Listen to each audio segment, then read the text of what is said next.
Good morning. Great to see you. Great to be back at Truckware. My name is Allan Little. I'm a broadcaster and journalist and a bit of a repeat offender here at Truckware. And I'm delighted to introduce you to Bettany Hughes, the classical historian, author of Istanbul, A Tale of Three Cities. And she's now working on a new book. She's about to bring out a new book. She's finished it, of course. It's called The History of Desire. And she reminds me that Aphrodite, as well as being goddess of love, was also a goddess of war. So we're here to talk about war, peace, forgiveness. So what I plan to do is just do this as a straightforward conversation between Bettany and myself, and then leave enough time in the 50 minutes that lie ahead to open it up for questions to Bettany from you. So Bettany, let's talk about why we'll do it in three parts. Why humans go to war, what human societies do to try to find their way out of war, and how they reconcile themselves once they've found a road back to peace. How old is war? Well, I would love to say that it's a recent invention, but one of the great kind of tragedies of being a historian is it's in many ways an act of despair, because when you look back through recorded time, we don't seem to have evidence of a single human society where there hasn't been conflict or warfare of some kind. So that's the depressing bit. The kind of bit that gives us hope, and we should have a bit of hope at this time in the morning, is that there also, as soon as you have fixed settlements, you have people enacting methods of reconciliation and peace. So there is a notion that even though war is there, we have to try to do something about it. But the oldest evidence that we have for organised warfare goes back 16,000 BCE, so 18,000 years ago. And it's really interesting because this is a group of skeletons that are actually just being studied in the British Museum, and they were discovered in the 1960s. And we knew that they'd died violent deaths. So there are women and men. It's about 80% of the population has been killed. All of them have shafts of arrows in their backs, so they're obviously fleeing something. There's a beautiful young woman who has lacerations and cut marks to her forearms, which shows she was trying to defend herself. So this is something truly unpleasant has happened here. What's fascinating is that as well as being the first evidence of some kind of organised violence, is also the first evidence of ritual burial. So the notion that although this attack has happened, how that community deals with it is to somehow give it a sacred precedent, to rationalise it as being something that was either meant or can be redeemed through a sacred act. And we know this because of all of the skeletons. They're all buried in a particular position with their heads facing east, and there are ritual objects around them. So there was obviously some form of religious ritual that accompanied the burials and the deaths. So that is really, as well as being tragic and horrific to look at. I mean, it's one of those, you look at these poor women and men who are now just skeletons, and you weep for them because they've obviously died in a terrible way. Really interesting, though, for us as historians, because it shows that as well as war, as soon as we get organised warfare, we also get an organised justification for warfare and what seems to be the beginning of some kind of ideology of war. And the ritualisation of sorrow. I think I've always thought of the ritualisation of sorrow as something quite modern, yes. Something that came after the end of the First World War. I went to a lecture at Harvard not long ago where a Harvard professor said that the way in which we ritualise war that came in the 1920s with the cenotaph and other the Remembrance Sunday and so on, the 11th of November, actually comes from the way in which the American Union ritualised sorrow and loss after the end of the Civil War. But that's still quite modern. What you're saying is this need to find a justification to get a sense that the killing and the death and the loss was somehow worth it, yes. is very ancient indeed. Oh, I mean, it goes absolutely hand in hand. And that's where there is some hope as well. So even if you're doing the wrong thing by ritualising it, you're trying to address the issue and work out rationally how you deal with that next episode. And it's, I mean, something there's a very, very beautiful phrase. So around 5,000 years ago, when women and men would gather together in rooms very like this, in Mesopotamia, so around those cities of Babylon, around the Tigris and the Euphrates. There's a kind of brilliant oath that they would say to one another, a kind of toast that they would raise if they were drinking, almost without exception. And that toast or oath is in Babylonian cuneiform. Are there any Babylonian cuneiform experts in the room who are going to object to my pronunciation? I think I'm on safe ground. So it's Ana Shulmi U Balatu, which means to peace and to life. And isn't that fascinating that that was given as the first thing, not the thing that you said when things had gone wrong, but the first thing you stated, that in order to stand together, to have a chance of society, not just thriving but surviving, you had to make a statement of peace. And just a little sort of pub fact for you, you'll recognise those words. So Anna is the word for life that then comes down into Latin as annus, as a year, and the name Anna means a life cycle, a lifetime, so we still use the word Anna. And Shulmi is the root of so many words for peace, so salam and shalom, and it originates in that early, prehistoric Mesopotamian period. And what's doubly interesting about it is that word Shulmi, what it originally means is a whole, W-H-O-L-E, a whole thing. So the notion is that peace is a whole thing and that war is what fractures that whole. So I just, the kind of wordplay is really interesting. So as I said, that is actually why I draw hope from humanity, because life was really tough then, and actually life was better when you went to war because it meant you had more resources, you had more slaves, you had more beautiful jewellery, you had a better chance of access to ports. So war was a good thing, but they're still trying to have kind of set as a sort of blueprint, ground zero rule that what you need in order to function is peace. And I've twice in my life reported episodes that have been declared by international courts as genocide, once in Bosnia, once in Rwanda. And what struck me with real force was that even as they were doing it, the perpetrators of those genocides believed in their hearts that they were doing something virtuous. Yes. They were serving the public good. Yes. And in both the language of pest control crept in. Yeah. In Rwanda, Tutsis were referred to in the state media as cockroaches, and the genocide was a form of ridding the world of vermin. And the same was true in the pogroms in Russia and Ukraine, anti-Jewish pogroms in Russia and Ukraine in the early part of the 20th century. And that seems an essential. To persuade people to go to war, you have to persuade them that they're doing something virtuous and heroic. Yes, and the Romans are the masters of that. So there's some of you probably know, I like all of the ancient world. I'm slightly fonder of the Greeks than I am of the Romans.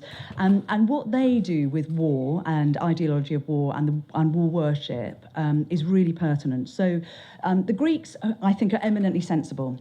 So the Greeks have a god of war, Ares, but Ares is not heroic. So Ares is the son of Zeus, but he's described in the Iliad as being Zeus's least favoured son, as somebody who's hateful to the gods. Really interestingly, if you look in Greek culture, there are very, very, very few temples to Ares. So Ares wasn't worshipped. But once the classical world is dominated by the Romans, there are temples to Mars everywhere. And the Romans also institute worship of Ares in the Greek cities. So if any of you have been to Athens, you'll probably know there's a kind of famous temple of Ares there. That was put there by the Romans after they'd taken over Greek territories. So the Romans have this genius that the Romans only survive through this literally virile, a worshipping of the idea of the man, vir, and of virility and of virtue as being a man, something which is a kind of manly way of engaging with the world. And that is around being heroically virtuous and therefore militaristic. And they elevate the god of war to one of their premier gods. So Mars, as I said, is worshipped throughout the territories, and it's turned into something to be aspired to. So all the language around Mars is lionising, heroising, and very engaging. And there's if any of you go to Tunisia, and I would say go to Tunisia now, nobody else is going, you'll have an extraordinary time in all of those ancient sites. You will be welcomed with open arms. There's a particular site called Maktaris in central Tunisia, which was actually established by the Carthaginians who were fleeing the Romans in the famous Punic Wars and Battle of Carthage. So it was a kind of refugee community. It then very quickly becomes a very thriving Roman colony. And one of the ways that the Romans get on board this local Tunisian population is to establish, in effect, a Mars Boys Club.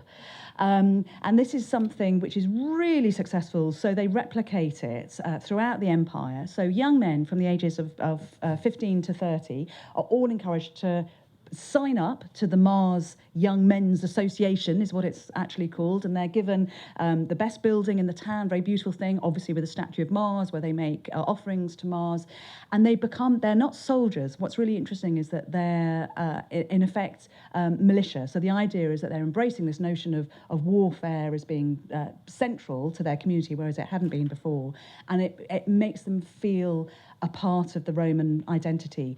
And that is why the Romans are so smart, because they recognise that it's the easiest, kind of most short-circuiting way to make you feel a part of something is to make you feel you're part of their military presence.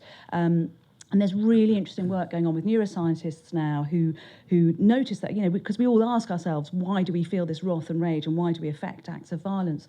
But the sense of identity that it generates is frighteningly high. So that's one of the reasons, it's exactly what you're saying about genocide, because of course it's the most disgusting notion, and the idea that it can be affected in any practical way by individuals, not just by order but by individuals, is extraordinary.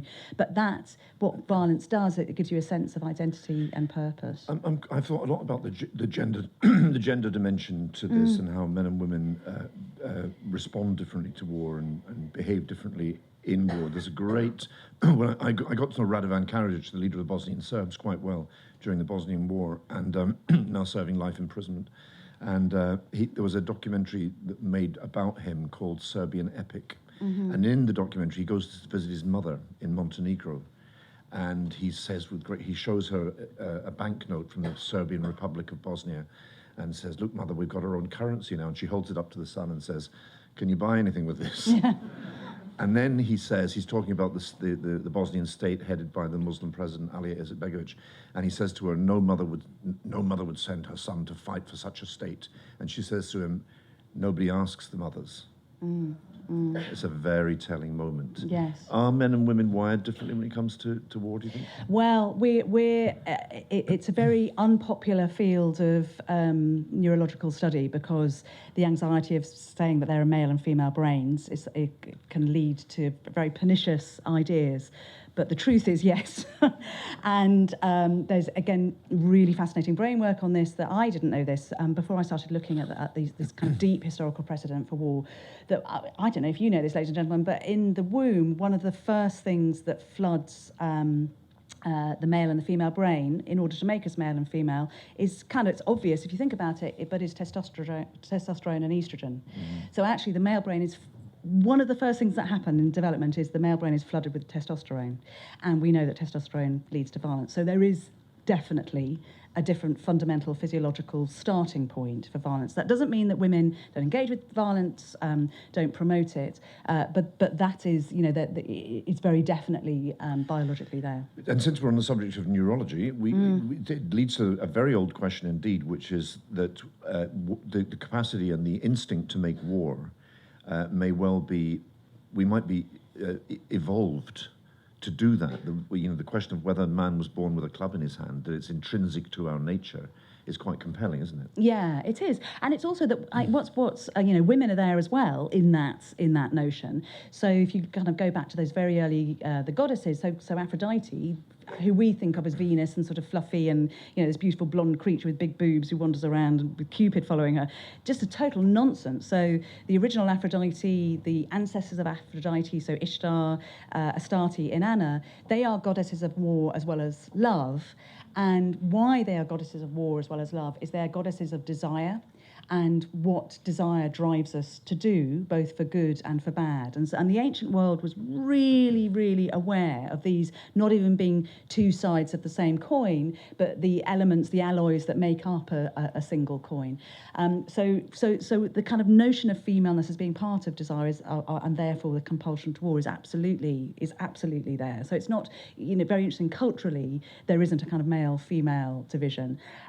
Just as a complete aside, this is total, not to do with I'm going off topic here, but I don't know if you know this, that those early goddesses, really interesting. We talk now about gender fluidity and identification and kind of intersexuality. All those goddesses were thought to be both male and female, and all of those goddesses were worshipped by women and men who cross-dressed, because the idea in those early communities is that all women and men had women and men inside them, physically inside them. So by dressing as the other sex, you were honouring that part of the goddess that was in you. So it's really, I mean, that's just a totally kind of different, but really interesting, that kind of level of sophistication thought. Well, they all went, well, obviously that's the case, and we're now kind of grappling with these notions and in some cases making very heavy weather of it. But that's a kind of fundamental understanding of humanity. So yes, so I think it is there, that we know that biologically it's there. But as I said, what's also fantastic in terms of Sophia terms, wisdom terms, we also know that it's something that we have to institute solutions to those motivations for So violence. let's talk about that then, the second part.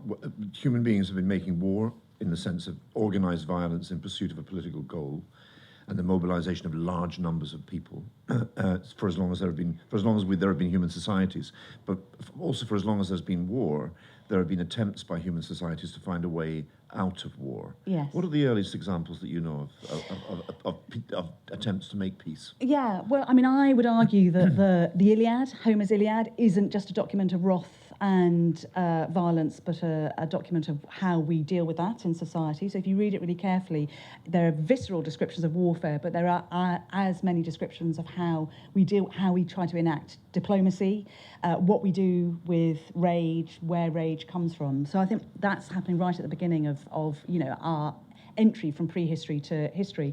There's a fantastic example from Athens in 403 BC. So glorious golden age Athens, Socratic Athens, this kind of glittering example of democracy. I think we all forget how incredibly troubled that was, that democracy was voted out of existence by Democrats 3 times in the story of democratic Athens. And there'd been this particular moment towards the end of Athenian democracy in 403 BC, where the oligarchs have taken over.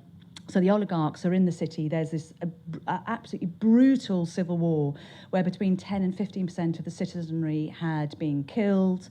That there's accounts of all kinds of atrocities. And the oligarchs are actually in control. But Athens institutes an amnesty. So it's incredibly grown up. So they say, we've just had enough of this bloodshed, but we understand that we are never going to reconcile our differences, so we have to have a neutral space that we can operate in. And they use all that terminology that we use today. So they have an amnesty where the Democrats are allowed back into the city, but on the understanding that there is no retributive justice. So they are not going to punish those who've tortured them, enslaved them, exiled them. The only thing that can still be punished is murder beyond warfare. So it's really interesting that murder is still something which is taboo. But they have this, Thrasybulus is the man who writes about it, and he talks about this beautiful phrase, the virtue of integrity, meaning the virtue of togetherness. And that's affected really robustly. So all the trials are observed, which is why we know about this, because they're observed and documented. So we have accounts of all the trials at the time. There are retrials if people think there's been, any kind of demotic swaying of the outcome. But as well as having this beautiful idea of the virtue of integrity, the virtue of togetherness, what Thrasybulus also says is, in order for this to happen, this isn't something that can just be imposed from outside. It's not just the impersonal power of justice, but there has to be a personal power of understanding and forgiveness. And he talks about it as nothi se auton, which is know yourself. Yeah, the third thing we want to talk about is forgiveness. Yes, and this is very interesting to me, because I want to, while we're still talking about ways out of war, one of the most inspiring experiences of my working life was living in Mandela's South Africa when he was president and witnessing the Truth and Reconciliation Commission. And it was well named, Truth and Reconciliation. It wasn't, justice was not available. Forgiveness was not required of anybody. And I remember, I was talking about this earlier, going to see a woman called Joyce Mtimkulu, whose son Sipiwe was an activist in the early 80s, student activist, and he was taken to prison, poisoned, his hair fell out, and finally released, but then he disappeared. And Joyce didn't know what had become of him. She thought he might still be in jail. She continued to hope that he was still alive, and she found out that he was dead years after he'd been killed on the day Mandela was released. So it was a wonderful day for most of South Africa. It was a terribly bitter day for her. And I asked her about forgiveness, and she'd been to the Truth and Reconciliation Commission. She'd found out who killed her boy.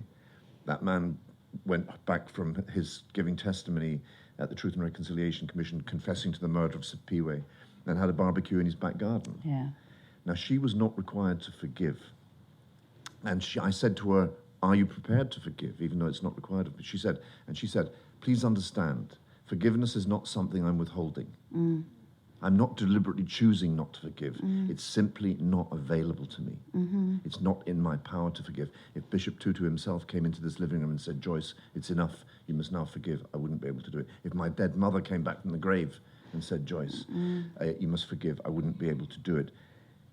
What do we understand by forgiveness in the ancient world, and how does it change in the Christian era? Yeah, there is...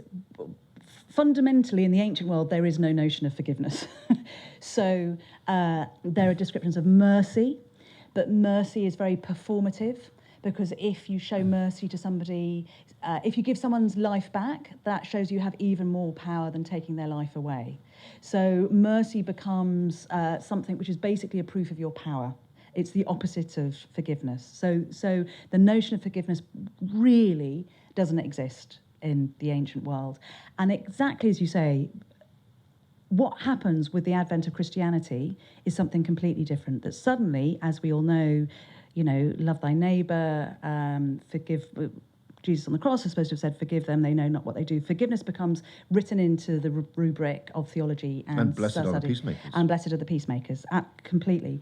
And we were talking about this as we came on. It's something which is, it's sort of become unpopular to talk about it, but there is definitely a quantum shift in philosophy at that time, and also a quantum shift in how the generators of society embrace those ideas and try to enact them in society itself. I should just, I mean, this happens, you see it to the power of X in Constantinople, in Istanbul. And I should just say why, again, I'm very interested in this as a historian, but also personally, that we're looking at ideas of forgiveness in the modern world. And in fact, the opposite of what you've just said, so I think it's really, we should kind of talk about this, is I went and interviewed a woman called Cheryl McGuinness in America, who is the wife of the first pilot of the first plane that went into Twin Towers. And so she knew nothing about this, opened the door, there were two men in black who said there's been a terrible accident, and it's how she heard about 9/11. She was obviously traumatised, her family were destroyed, and 3 or 4 years later she decided to forgive the hijackers.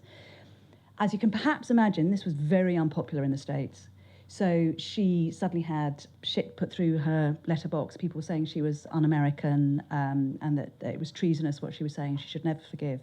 But she is beautifully articulate about it, that she says forgiving them is the only thing that has given her power over them, rather than them having power over her life. And I said, and what do you mean by forgive? And she said, well, actually, she's Christian. She said, I look at the New Testament Greek, and the New Testament Greek for forgiveness is aphiemi. And aphiemi doesn't mean forgiveness as we've started to understand it in the 21st century and 20th century. Aphiemi is a verb that just means to let go. It doesn't mean that you condone, doesn't mean that you forget. It means that you let go.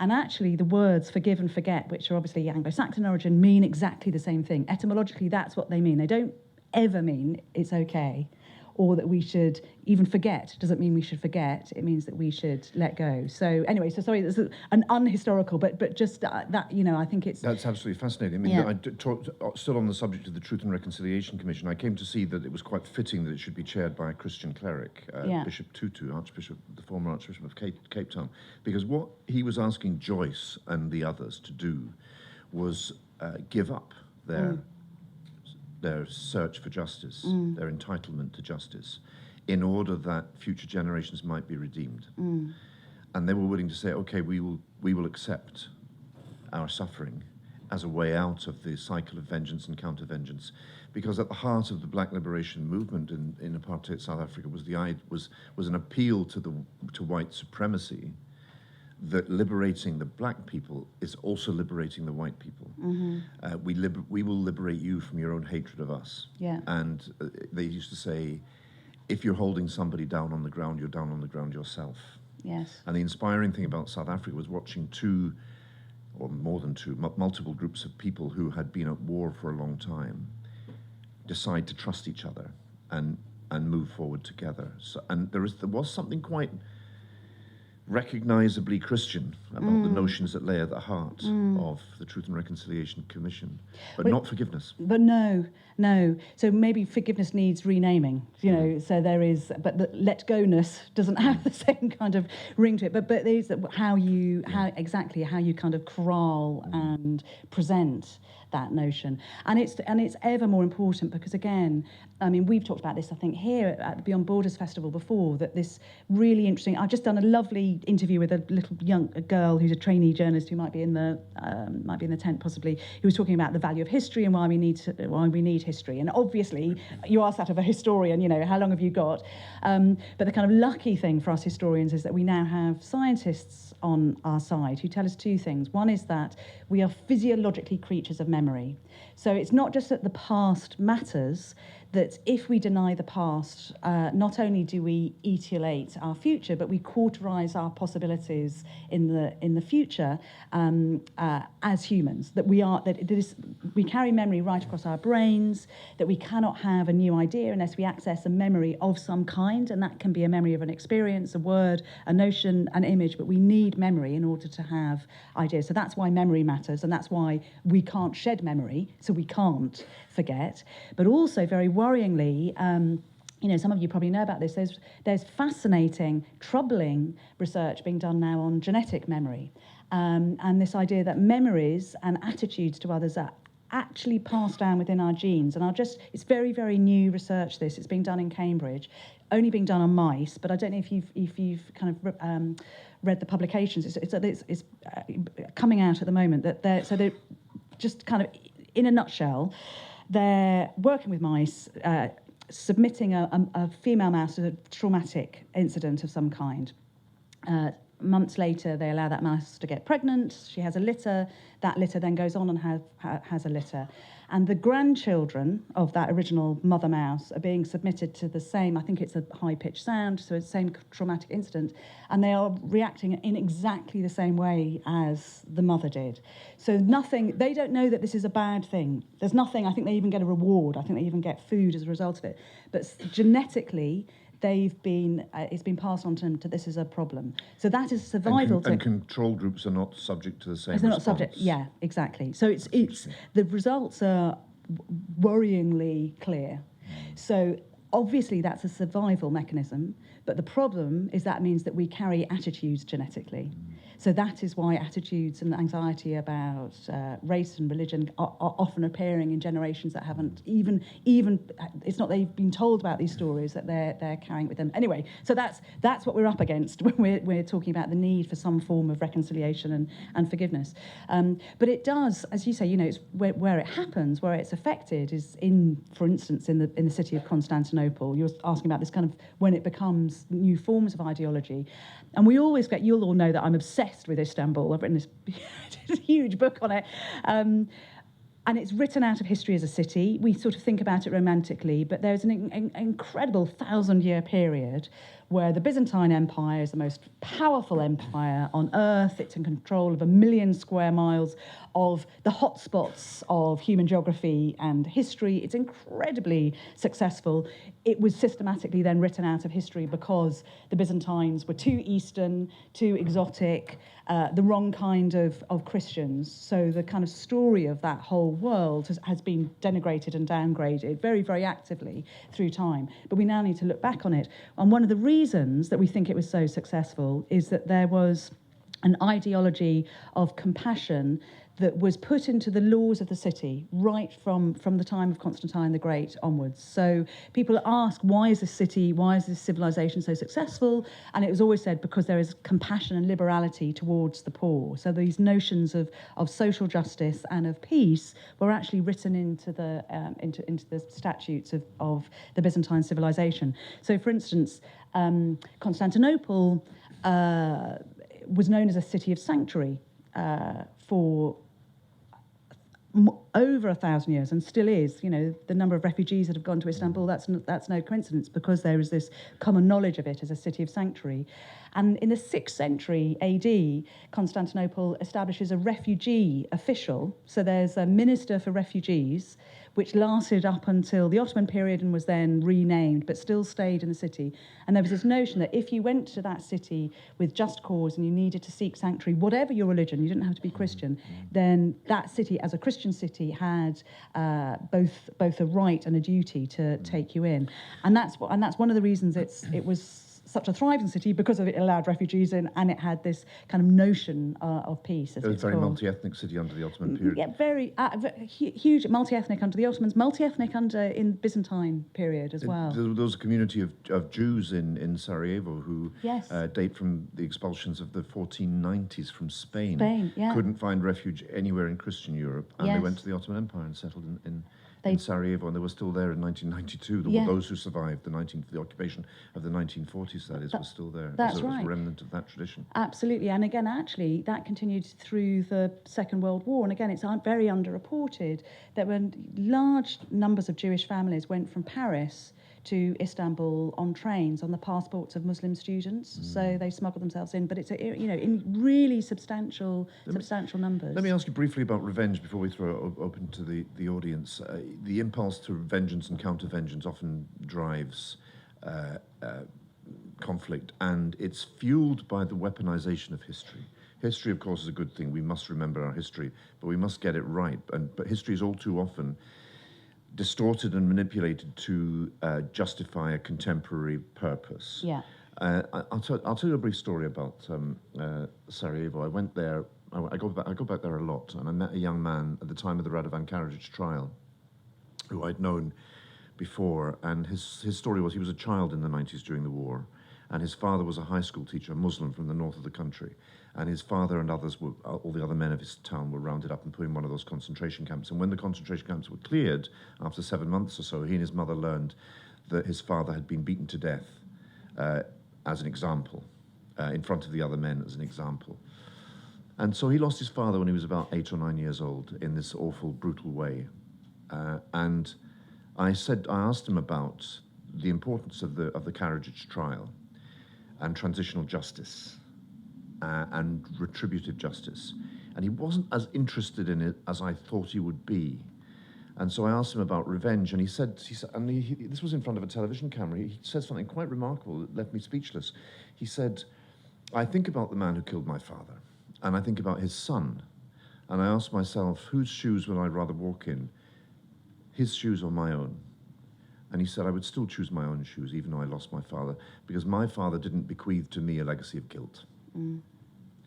And my revenge is living a good life and raising my children not to hate. Mm.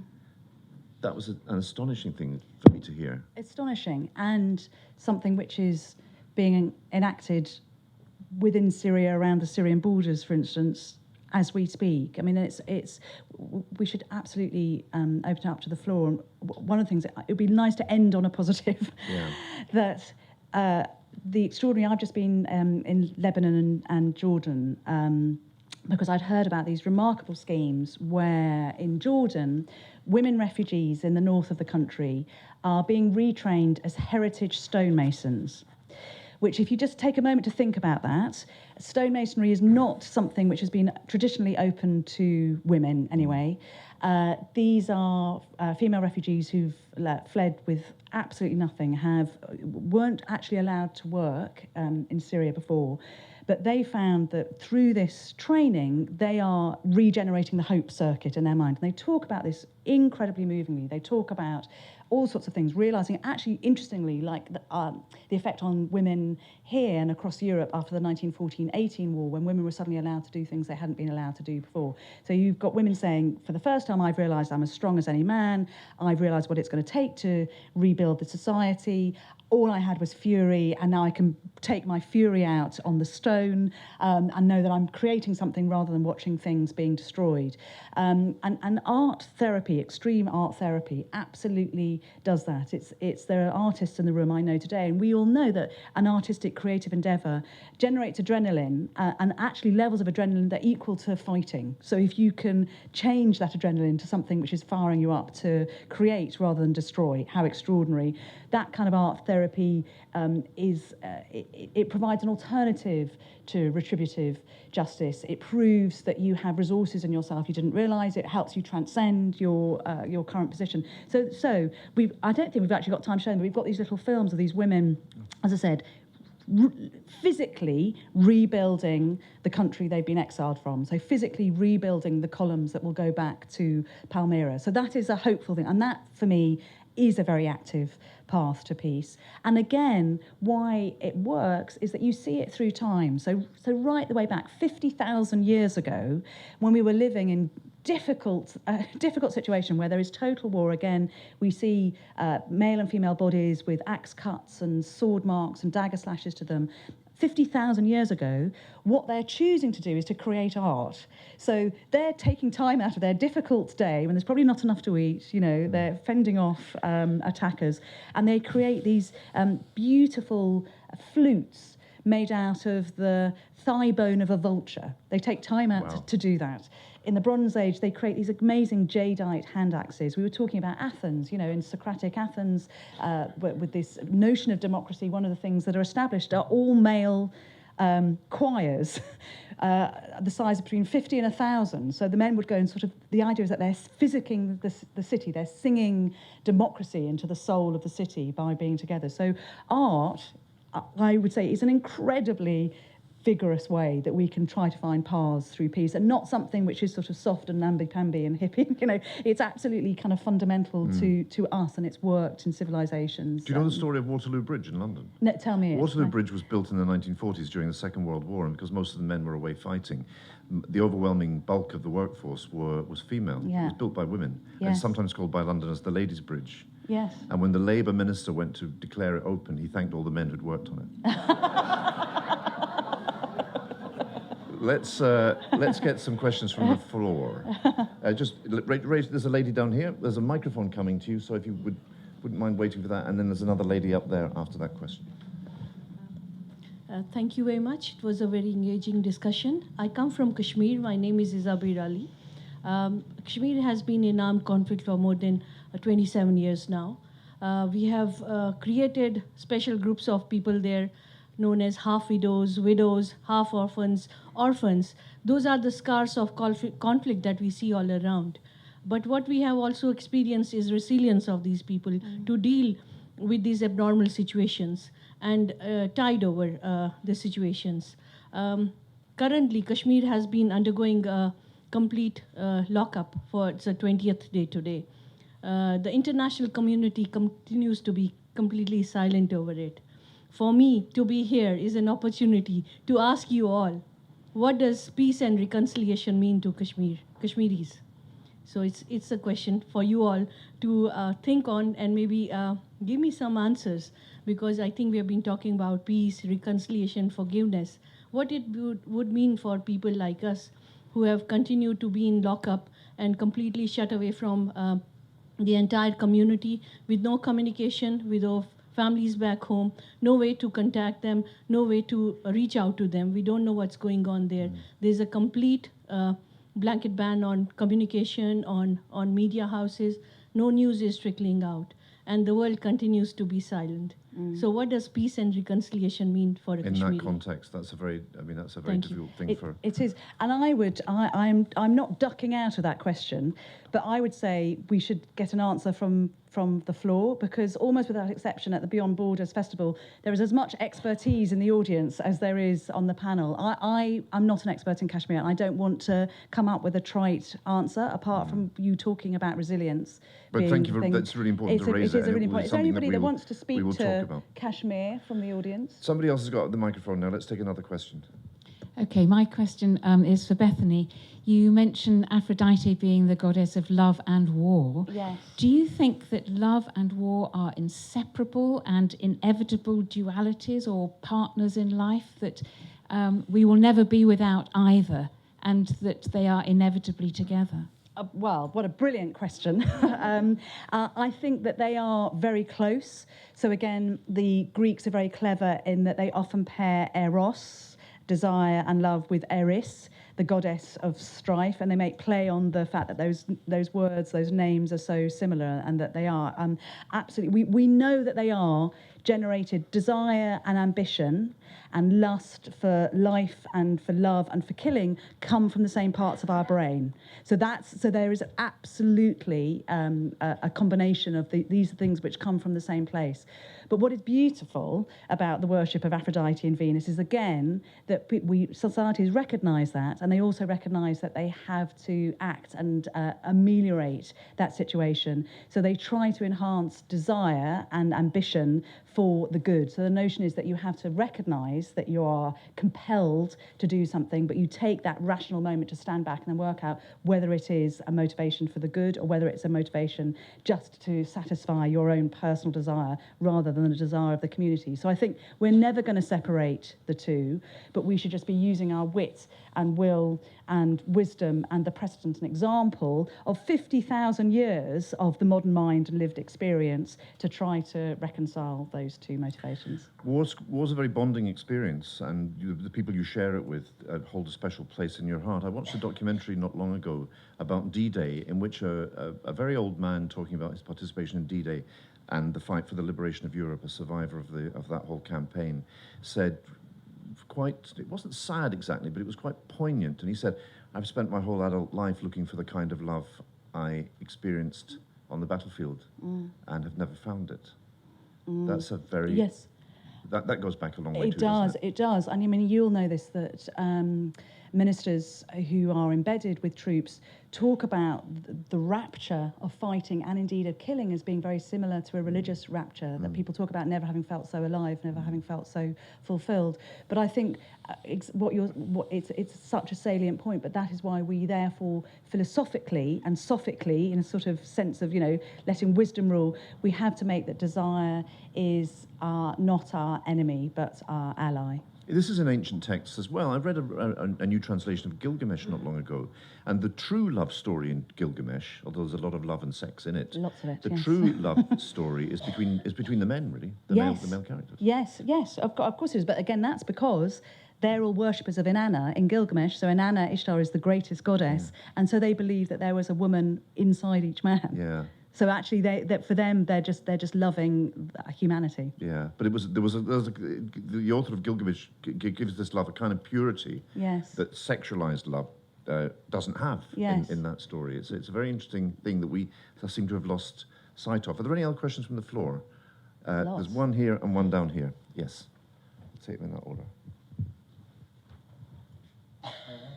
Hi.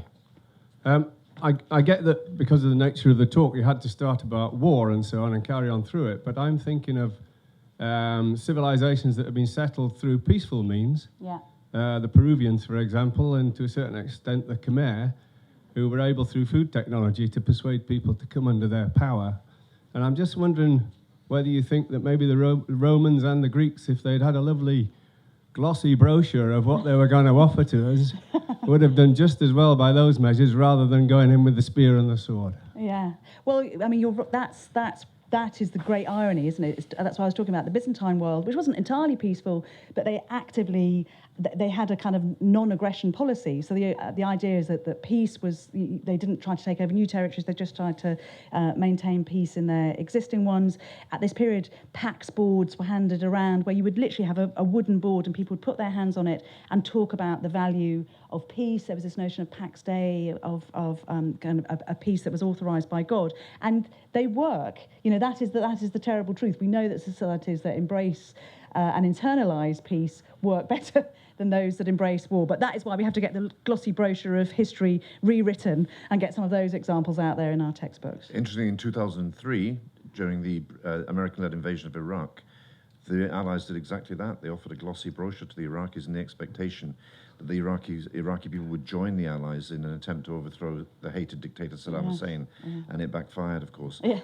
And it turns out that the British did exactly the same thing in 2014, before the invasion of Mesopotamia in 1914, I beg your pardon, or 1915. They dropped leaflets telling that the Arab people of Mesopotamia, that the British were coming to liberate them from their Ottoman overlords, their Turkish rulers, and that didn't work either. No. So we don't seem to learn. There's a question down here. I think the crux of my question is going to be, why don't we learn? But if I could set in context, I think in Britain, since the referendum result in 2016, there's been a war of words. And that's introduced a lot of features, things like, doesn't matter if the UK splits, there's a rise in English nationalism. And very currently now we're on the border in Ireland because of the backstop, when the peoples within Ireland are saying we need the backstop, but that seems to be getting ignored.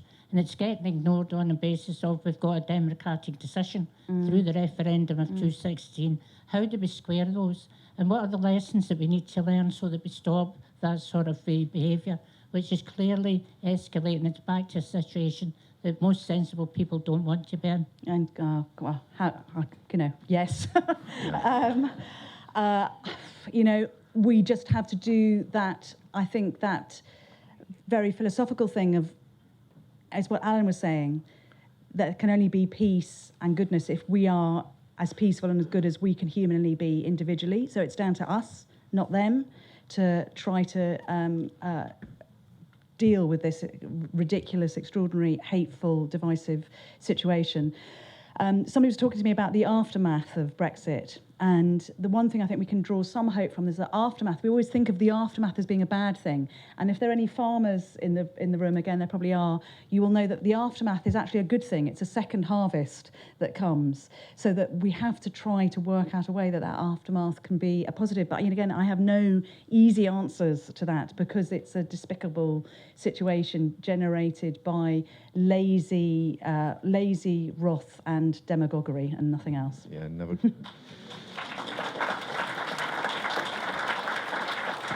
Be suspicious of any leader who offers you a simple solution to a complex problem. Yes.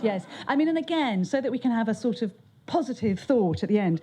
We know about our failures. We are very good at solving problems as well. And there is a beautiful thing that we should probably all bear in mind, that Confucius, who actually employed art therapy, for instance, used musical instruments and art in order to solve the wounds, heal the wounds of society. In Old Chinese, the word harmony, the symbol for harmony, is a bowl in which water and wine is mixed. And that message is very, very clear, that harmony comes not from uniformity, but from difference.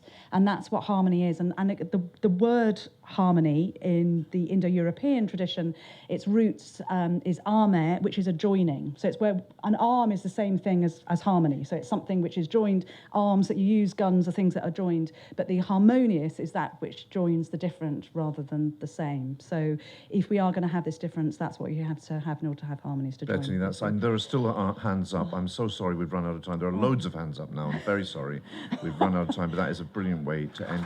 Thank you very much. Please thank Bettany. She's going to be signing books in the bookshop. Please come and join us.